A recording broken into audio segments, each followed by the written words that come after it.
everyone, this is Miss Johnston here with your Unit 3 Vocabulary for English 3. Be careful with this list because there are a lot of nouns in this list. Don't be the one to make your nouns into adjectives in your sentences. That is a tendency that a lot of people have. So make sure you use those nouns as nouns in your sentences because there are a lot of them in this list. Our first word is adamant, which is an adjective. The definition for adamant is firm in purpose or opinion, unyielding, inflexible, unwilling to change an opinion or decision. So this is going to describe people's behaviors, beliefs, or decisions. It can also describe an animal's behavior when they're adamant about something. So, for an example that has to do with people, the teacher was adamant that she would not take any late work. You guys know that all too well. Or the dog was adamant when it came to bath time. He refused to get in the tub, as the picture kind of shows you as well. Our second word is adulation, which is a noun. Adulation means praise or flattery that is excessive. So it's kind of taking praise too far or giving too much praise. So I think of a trophy when everybody gets a trophy for certain things. So the sentence is, the adulation of the kids' soccer league was apparent when every player received a participation trophy just for playing. So it's kind of taking praise too far. The third word on our list is affliction, which is a noun. Affliction is a state of pain, distress, or grief, misery.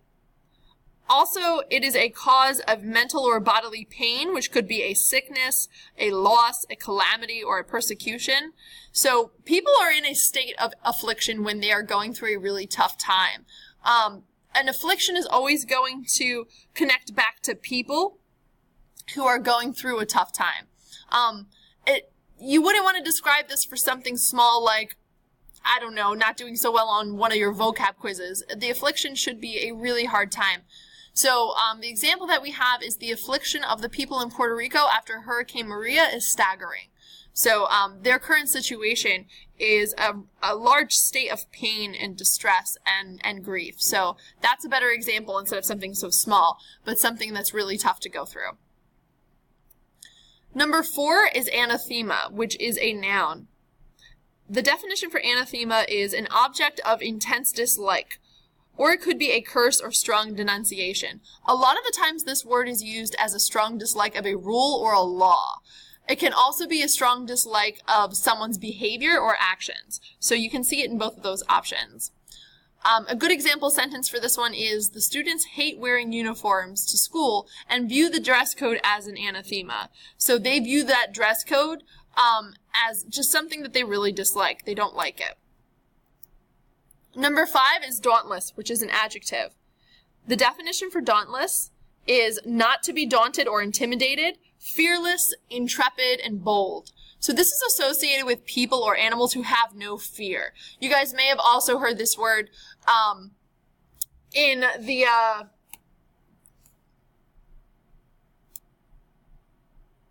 sorry guys, there we go. So you guys might have also heard this word dauntless in the Divergent series. So you can think of that as well if it helps you out. So if you describe something as dauntless, it is describing people or animals who have no fear. So an example sentence is, the dauntless boxers made many bold statements before the match, and it didn't seem like either fighter was scared about the upcoming fight. Our 6th word on the list is decorum, which is a noun. The definition for decorum is dignified propriety or appropriateness of behavior, speech, dress, etc. So when someone has a lot of decorum, it's associating them with either behaving well or behaving in a mannerly way. So this is always going to be associated with well-behaving and or mannerly people. This could connect to people's behavior, speech, or dress. So you would use this word, since it's a noun, you're going to end up saying somebody has decorum, somebody has much decorum, or uses decorum, which means they're really using their manners. So a good example sentence is, the man always used decorum and would hold the door open for any lady. Our 7th word on the list is dexterous. Dexterous is an adjective, and the definition for dexterous is skillful or adroit in the use of hands or body, or also having mental adroitness or skill, or you're clever. So this is having that skill of either the body or the mind. It can be somebody who is very dexterous, who is a great quarterback on a football team, then they could be considered dexterous because they can use their hands really well, or even a good receiver could be considered dexterous. Someone who uses their mind very skillfully is also a good person to describe as dexterous. So a good example sentence is, in the show A Different World, Dwayne Wayne was very dexterous at math. He would even tutor other students and eventually work as an engineer. Number 8 on our list is gregarious, which is an adjective.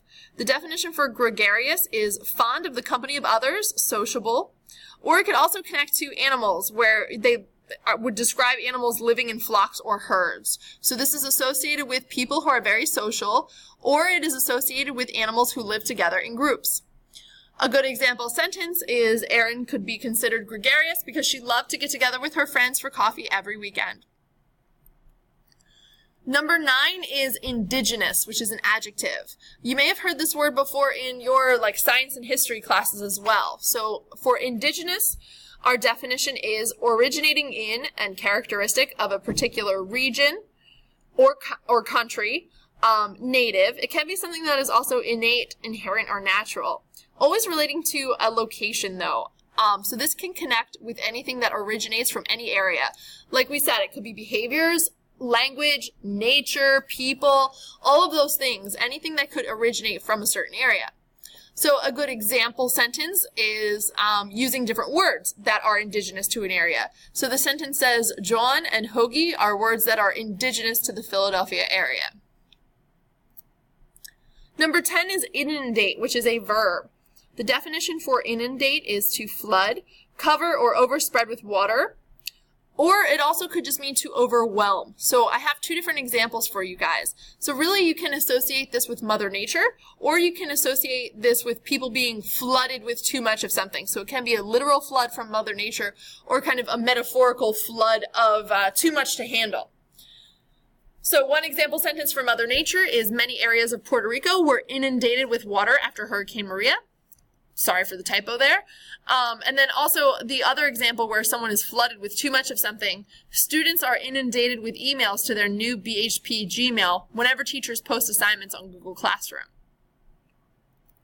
Number 11 is magnanimous, which is an adjective. The definition for magnanimous is generous in forgiving an insult or injury, high-minded and noble. So overall, this would mean and describe someone who is generously forgiving, especially after another person might have insulted them or injured them. So what I thought of first was boxers. A lot of boxers before a match are going to talk a lot of smack.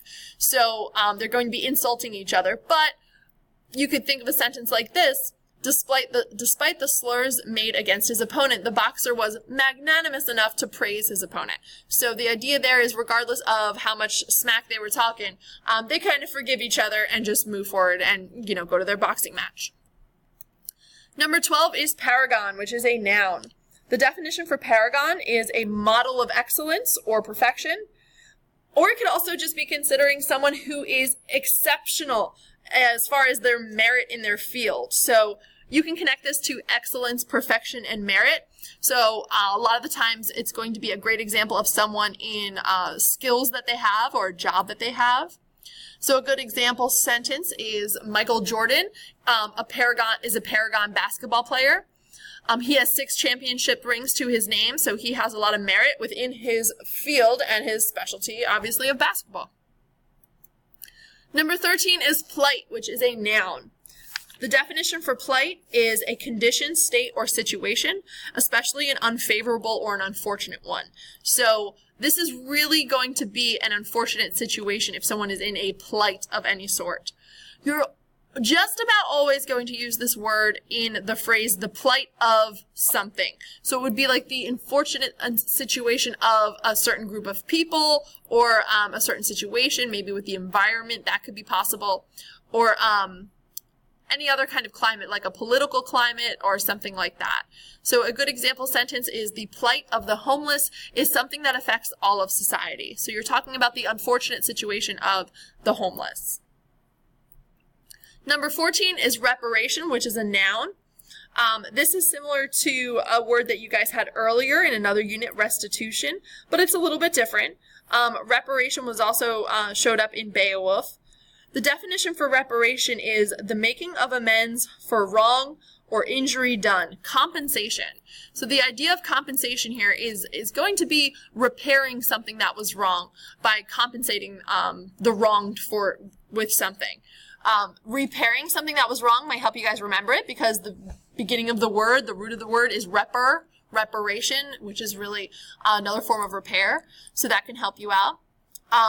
If you think back to your history classes, a good example sentence for reparation is reparations for slavery is the idea that payment needs to be made to the descendants of Africans who had been enslaved as a part of the Atlantic slave trade. So if you think back to your history classes, that might help you out as an example for this word.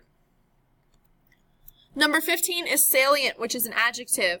The definition for salient is prominent, standing out, conspicuous, as in traits. So this is really like traits that stand out, something about people that really stand out oftentimes. So this can describe something that stands out in a group, or it could be traits that stand out in a person. So it could be individual or in a group.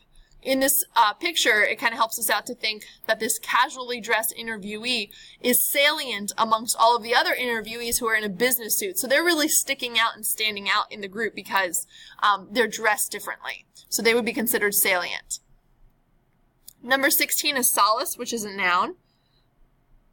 This is going to be comfort in sorrow, misfortune or trouble, alleviation of distress or discomfort. So a lot of the times you see this as you find solace in something. That's a phrase that you'll use it as. So a good example sentence is, when I'm stressed and need to relax, I find solace in listening to music. Number 17 is staunch, which is an adjective. The definition for staunch is firm or steadfast in principle, adherence, loyalty, especially as a person. So a lot of the time staunch is connected to loyal. A loyal supporter would be staunch. So a good example sentence is, Alan is a staunch fan of the 76ers. He goes to many games every season, even though the team doesn't perform well. So you can think of him as a staunch fan. He is a loyal fan no matter what.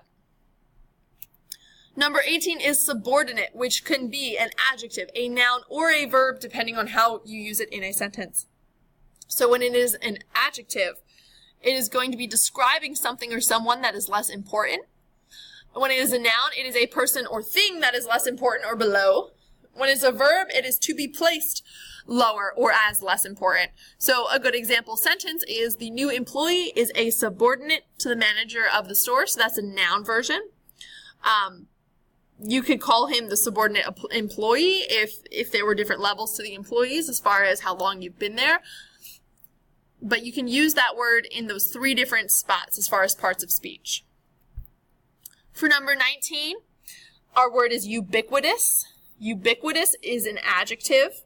The definition for ubiquitous is existing or being everywhere, especially at the same time.